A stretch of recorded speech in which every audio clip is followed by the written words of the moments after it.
ನಂಜನಗೂಡು ಪೊಲೀಸರ ಯಶಸ್ವಿ ಕಾರ್ಯಾಚರಣೆ, ಖತರ್ನಾಕ್ ಬೈಕ್ ಕಳ್ಳನ ಬಂಧನ, 19 ಬೈಕ್ಗಳ ವಶ.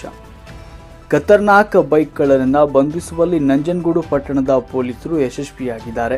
ಬಂಧಿತನಿಂದ 15 ಲಕ್ಷ ರೂಪಾಯಿ ಮೌಲ್ಯದ 19 ಮೋಟಾರ್ ಬೈಕ್ಗಳನ್ನು ವಶಕ್ಕೆ ಪಡೆದುಕೊಂಡಿದ್ದಾರೆ. ಚಾಮರಾಜನಗರ ಮೂಲದ ಕರಿನಂಜಪುರ ಗ್ರಾಮದ 56 ವರ್ಷದ ಶಂಕರಪ್ಪ ಬಂಧಿತ ಆರೋಪಿ.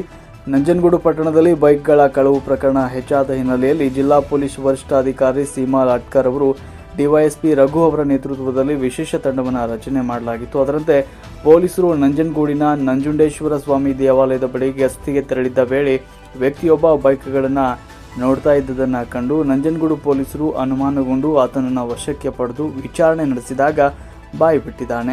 ಚಾಮರಾಜನಗರ ಪಟ್ಟಣ ಮತ್ತು ಗಡಿಭಾಗದ ಹಳ್ಳಿಗಳಲ್ಲಿ ಸುಮಾರು 19 ಬೈಕ್ಗಳನ್ನು ಕಳವು ಮಾಡಿರುವುದಾಗಿ ಒಪ್ಪಿಕೊಂಡಿದ್ದಾರೆ. ಜಿಲ್ಲಾ ಪೊಲೀಸ್ ವರಿಷ್ಠಾಧಿಕಾರಿ ಸೀಮಾ ಲಾಟ್ಕರ್